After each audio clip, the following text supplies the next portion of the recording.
every day, late at night, not okay. All I want, and I pray, all I need are some better days. Fuck me, I'm looking in the mirror, so foggy, but I've never seen clearer. I don't really think anyone can save me, and honestly I'm not really sure I want. একে জানাচ্ছি সুস্বাগতম। কিছুদিন আগে আমি heritage রিসোর্টের 4টি blog আপনাদের সাথে শেয়ার করেছিলাম। তো সেখানে উমাইর ওরাইশা দুটি জ্যাকেট পরেছিল। তো আপনারা আমাকে অনেকেই জিজ্ঞেস করেছিলেন আমি সেটা কোন মার্কেট থেকে কিনেছিলাম। তো সেজন্যই আজকে ভাবলাম আমাদের শপিং ভিডিওটি আমি আপনাদের সবার সাথে শেয়ার করি। শপিং করার জন্য আমরা চলে গিয়েছিলাম পল্টনের পলওয়েল মার্কেটে। পল্টনের পলওয়েল মার্কেটে কিন্তু বাচ্চাদের থেকে বড়দের সব সুন্দর সুন্দর আকর্ষণীয় জামা কাপড় থেকে শুরু করে প্রয়োজনীয় সব কিছু পাওয়া যায়। আপনাদের আরেকটি ইনফরমেশন দিচ্ছি, আপনারা যদি বাহিরের প্রোডাক্টগুলো কিনতে চান অবশ্যই কিন্তু পল্টনের পলওয়েল মার্কেটে আসতে পারেন। এখানে কিন্তু আপনারা খুবই কোয়ালিটিফুল জিনিসগুলো পাবেন। এখানে এসে আমার উমাইর ওরাইশার জন্য এত সুন্দর সুন্দর জ্যাকেটগুলো পছন্দ হয়েছিল কি আর বলবো। মনে চাচ্ছিল কিন্তু সবগুলো প্রোডাক্ট একটা একটা করে নিয়ে যাই। কিন্তু কথা হচ্ছে উমাইর ওরাইশার জন্য আমরা যখনই কোনো শপিং করতে যাই তখন কিন্তু আমরা অনেকগুলো প্রবলেম ফেস করি।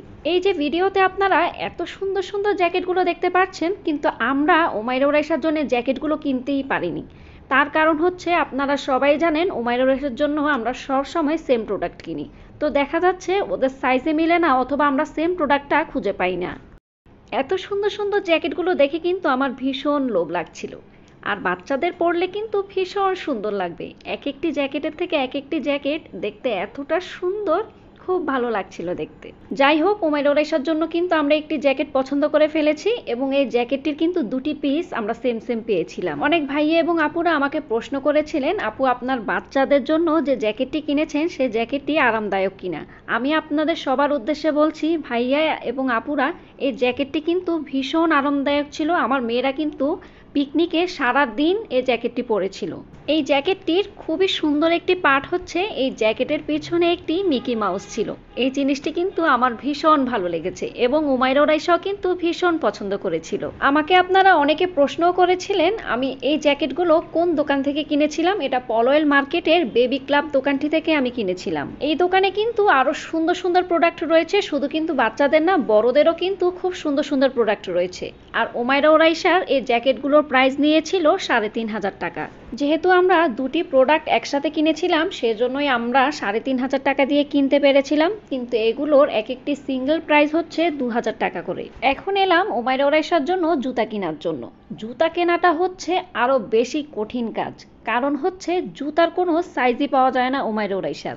আপনাদের যাদের টুইন বেবি আছে তারা কিন্তু আমার এই কষ্টের কথাটা বুঝবেন, কারণ টুইন বেবিদের জন্য শপিং করা কিন্তু ভীষণ কঠিন একটা কাজ। আমার মনে হয় এটা যুদ্ধের সমান। তো অবশেষে ওদের জন্য খুব সুন্দর একটি জুতা পছন্দ করেছি। তো দোকানদার ভাইও বলল, আপু এটা সাইজ আমার কাছে আছে, আপনি পছন্দ করতে পারেন। তা আমি বললাম আচ্ছা উমাইরাকে পরিয়ে দেখেন কেমন লাগছে, ওর পায়ে লাগছে কিনা ঠিক মতো। মাশাআল্লাহ, আমার মেয়ের পায়ে কিন্তু জুতাটি খুব বেশি সুন্দর লাগছিল। আর জুতাটির সবচেয়ে সুন্দর পার্ট হলো জুতাটিতে কিন্তু চিকিমিকি করে আবার লাইটও জ্বলছিল। কিন্তু অবশেষে দুঃখের কথা হলো দোকানদার ভাই বলল এই জুতাটির সাইজ নাকি তার কাছে নেই। এবার বলুন কেমন কষ্টটা লাগে। যাই হোক, এভাবে কিন্তু আমরা অনেকগুলো জুতোই দেখি, কিন্তু জুতোগুলো কিন্তু আমরা সাইজ না পাওয়ার কারণে উমাইর ওরাইশার জন্য আমরা জুতোগুলো কিনতে পারলাম না। আসুন এবার আপনাদের একটি আস্ত জলপরি দেখাই। দেখুন তো জলপরিটা দেখতে খুব কিউট না? এই জলপরিটি দেখে কিন্তু আমার ভীষণ ভালো লাগছিল। আসলে মেয়েদের মনে কিন্তু পুতুলের জন্য আলাদা একটি আবেগ আছে। কথাটা সত্যি না বলুন তো?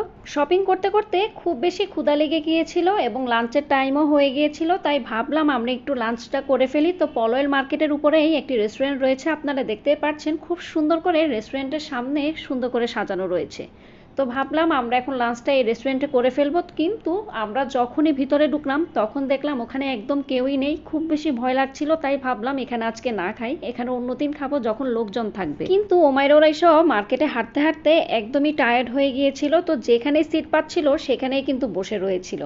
তো যাই হোক, আমরা এখন এই মার্কেট থেকে বের হব, বের হয়ে দেখবো এখানে আশেপাশে কোনো রেস্টুরেন্ট আছে কিনা। তো পলওয়েল মার্কেট থেকে বের হয়ে হাতের ডানে একটু হেঁটে গেলে আপনারা দেখবেন মুঘল কাবাব হাউস একটি রেস্টুরেন্ট। দেখুন এখানে আস্ত মুরগিগুলো ঝুলিয়ে রাখা হয়েছে, একটি মাটন লেগ রোস্টও ঝুলিয়ে রাখা হয়েছে, আর ঝুলিয়ে রাখা হয়েছে এখানে আস্ত কোরাল মাছ।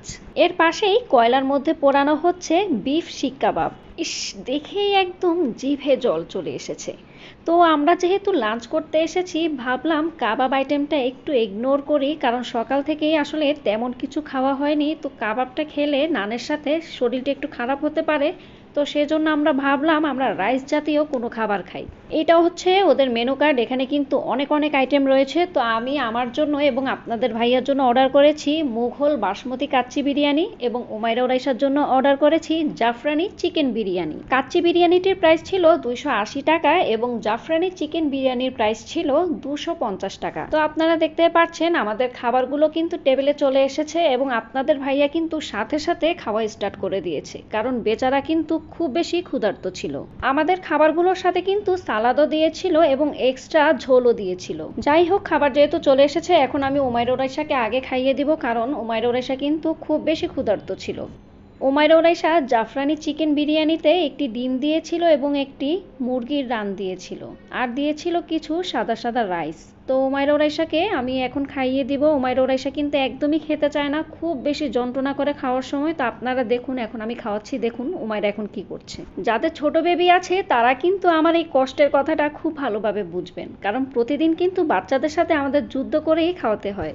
ওদের খাওয়াতে খাওয়াতে আমার নিজেরও খুব বেশি ক্ষুধা লেগে গিয়েছিল, তাই ভাবলাম আমি এখন একটু খেয়ে নিই, তারপর ওদের আবার খাওয়ানো স্টার্ট করব। তো আপনারা দেখতেই পাচ্ছেন আমার কাচ্চি বিরিয়ানির মধ্যে একটি আস্ত মাংস দিয়েছে খাসির, এবং একটি ডিম দিয়েছে। ডিম, মাংস এবং একটু রাইস নিয়ে আমি যখনই মুখে দিলাম, বাহ, ভীষণ দারুণ ছিল ওদের কাচ্চি বিরিয়ানিটি। ওদের কাচ্চি বিরিয়ানিতে এত সুন্দর একটি ফ্লেভার আসছিল, আর সেই ফ্লেভারটি ছিল স্যাফরনের। তো আমরা এখন তাড়াতাড়ি করে খাওয়া দাওয়া শেষ করে ফেলি এবং আপনাদের দেখাই ওদের রেস্টুরেন্টে আর কি কি আছে। ওদের রেস্টুরেন্টে কিন্তু আপনারা ফ্রেশ জুস পাবেন। এখানে দেখুন অনেকগুলো ফল রয়েছে, আপনারা যে ফলটি চুজ করবেন ওরা কিন্তু সাথে সাথে সে ফলের জুসটি আপনাকে করে দিবে। এখানে কিন্তু ডেজার্ট আইটেমের মধ্যে খুব মজার মজার খাবারগুলো আছে। এখানে আছে জাফরানি পুডিং এবং জাফরানি ফিরনি। ড্রিঙ্কস আইটেমের মধ্যে কোক 7 আপ তো আছেই, পাশাপাশি কিন্তু যারা বোরহানি পছন্দ করেন তারা কিন্তু বোরহানিও খেতে পারবেন। আমি অবশ্যই মুঘল কাবাব হাউসে আরেকদিন আসব, শুধু ওদের কাবাবগুলো ট্রাই করার জন্য। তো আজকের ব্লগটি আমি এখানেই শেষ করছি। আপনাদের সবাইকে আমার আগামী ব্লগটি দেখার আমন্ত্রণ রইল। আর আমার আজকের ব্লগটি আপনাদের কেমন লেগেছে অবশ্যই কিন্তু আমাকে কমেন্ট সেকশনে জানাবেন। আজকের জন্য আল্লাহ হাফেজ।